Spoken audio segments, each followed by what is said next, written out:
Yo, tara pag-usapan po natin ito mga tol ha. Ito pong kamakailan lamang na naging usapin po sa internet, social media, kung saan po ang isang pulis na vlogger ay sinampahan po ng kaso. Iyan po ay makalipas pa lamang ang ilang araw matapos po niyang sabihin ang kanyang mga pananalita sa isang video. Ito po ay may kaugnayan sa pagkakahuli po ng ating dating presidente na si Rodrigo Duterte. At yan po ang ating pag-uusapan ngayon sa video po na ito. Pero kung hindi ka pa nakasubscribe ay please hit the subscribe button and notification bell para updated ka palagi sa mga videos po natin na parating. Tara, umpisahan na natin to.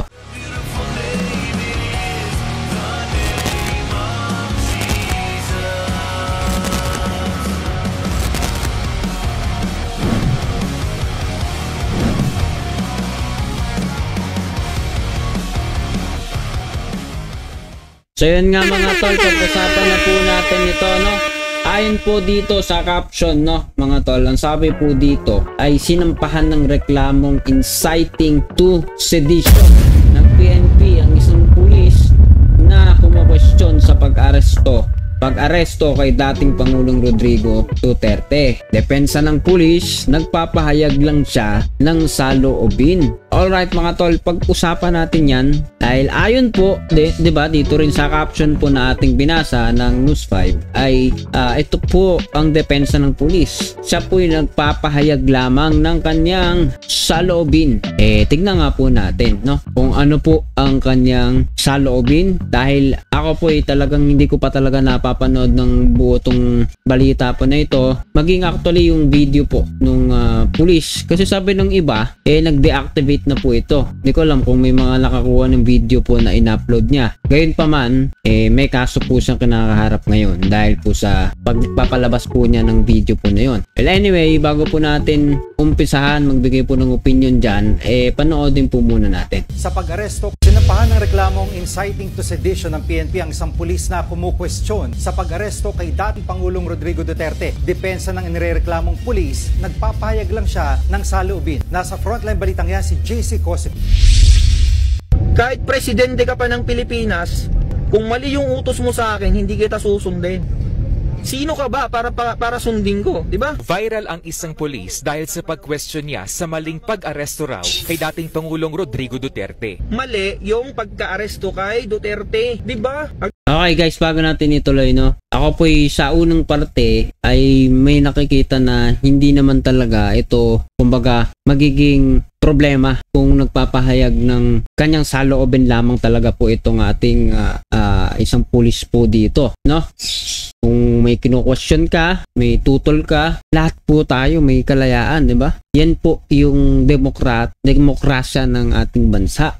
Kung saan hindi ka tinututulan, hindi ka pinipigilan na maghayag ng iyong saloobin. Pero patuloy po natin panoodin, di ba? Kasi meron pong mga kaakibat po yun na limitasyon. Hindi porke ikaw ay may kalayaan o meron po tayong freedom of expression, wala nang batas na nakapaloob doon. Diba? For example, kung yung freedom of expression mo ay lalabag po sa konstitusyon natin, kalayaan din naman ng ibang mga tao sa ibang mga bagay, doon po tayo magkakaproblema. Tignan po natin kung ano po yung mga pananalita po na binitiwan niya, no? Ang tinatawag natin dyan, invalid arrest or unlawful arrest. Siya si Patrolman Francis Steve Fontillas na isa ring vlogger. Agad nakarating sa PNP ang pahayag ng kanilang polis na dapat nananatiling apolitical o walang pinapanigan. Sinampahan siya ng reklamong inciting to sedition in relation to Cybercrime Prevention Act ng Quezon City Police District. Sa QCPD District Personal Records and Management Division na destino si Fontillas noong isang buwan pero nakaawol simula noong March 6. Ayon kay Fontillas, hindi siya nag-awol. Aprobado raw ang kanya mula March 6 to 9, bagay na kinontra ng PNP. Dinis-approve naman po because wala po siyang medical certificate na maipakita to justify po yung kanyang need for medical leave po. Natawa na lang si Fonlias nang malamang sinampahan siya ng reklamo ng PNP. Questionable pa pero yung kaso na na ano sa akin. Halatang halata na nilalabag nila. Definitely, nilalabag nila yung right ko.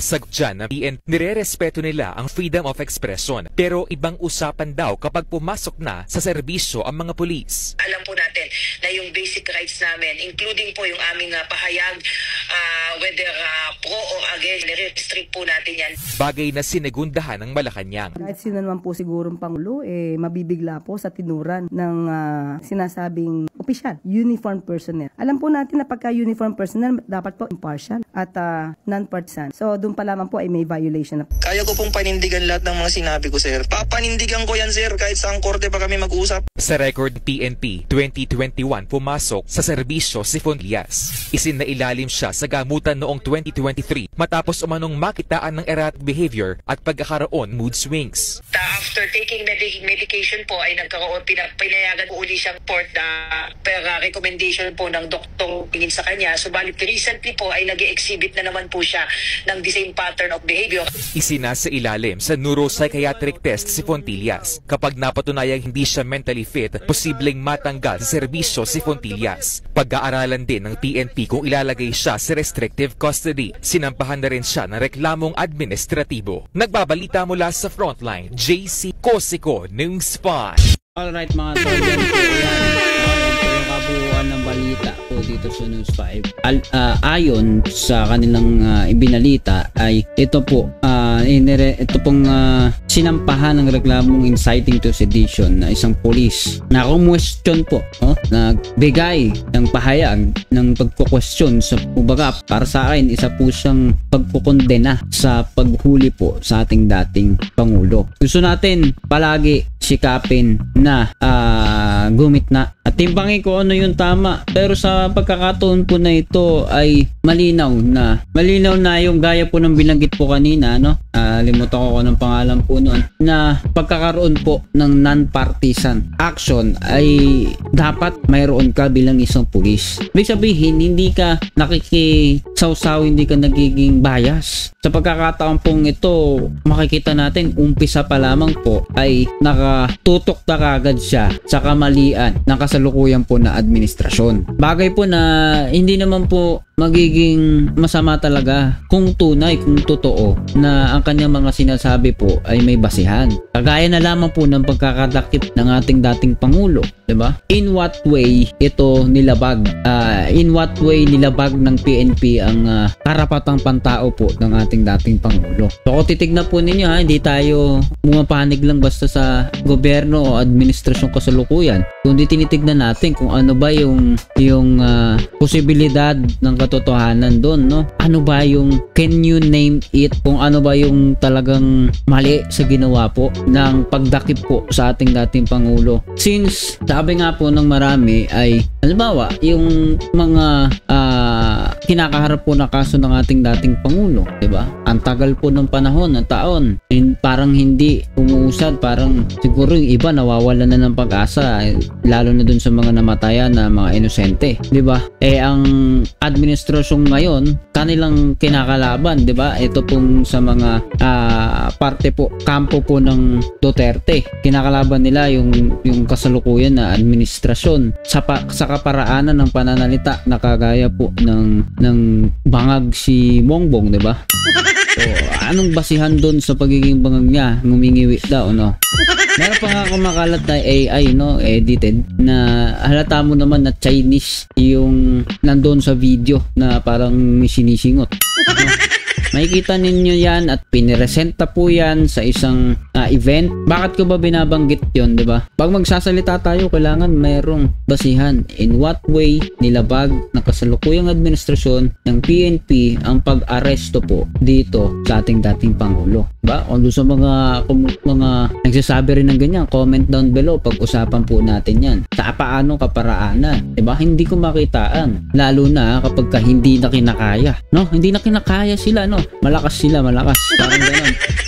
Hindi kinakaya. Ako dati, di ba? Sabi nga natin, ayaw natin ng may pinapanigan. Ako dati, meron akong pinapanigan. Mas bata-bata pa tayo noon, binoto natin si Duterte, pero yung pagkakaroon ng mga pananalita patungkol sa pagkampi o hindi pagbatikos sa China ay isa pong malaking bagay po yan sa akin na questionable, at mas doon pa po ako na nakatingin. Itong EJK, itong mga drug war, sabihin na natin, 'di ba, lahat tayo approve dyan, na kahit hindi naman talaga lahat, 'di ba, pero sabihin na natin, let's say approve ang lahat, pero magiging negatibo sa akin yung parte ng mga Duterte pagdating sa pagkakaroon ng pagkampi sa China. And this video will show you, itong katulad po ng sa balita na pagsasalita po ng pulis ay isang patunay po ng pagkakaroon ng isang bias na pahayag at isang pagkontra sa kasalukuyang po ng gobyerno o kasalukuyang pagpapalakad po ng gobyerno, which is alam naman natin na hindi perpekto, meron pa rin tayong makikita kahit sinong maupo, pero di ba, wag naman parang ibabagsak na po natin yung gobyerno. Positive criticism pa rin, at wag never na never po tayo magiging anti-government, no? Kasi ako po naniniwala na ito pong gobyerno ay tatagpo ng Diyos. Meron pa rin pahintulot yan, pahintuluto ng Diyos yan, na kung bakit nag-i-exist pa rin yung gobyerno ngayon. Meron pa rin batas na nag-i-exist para sa katarungan, para sa lahat. At lalo kung parte ka ng gobyerno, dapat hindi mo kakalabanin yung sarili mong kinabibilangan, no? Dahil government official ka. So, dapat nga tinatanong to, pro-China ka ba? Diba? So, medyo absurd idea na yung ganong senaryo, no? Pero anyway, comment down below kung ano masasabi mo sa video nito, and please do not forget to hit the subscribe button para updated ka palagi sa mga videos po natin na parating. So see you ulit sa susunod na video.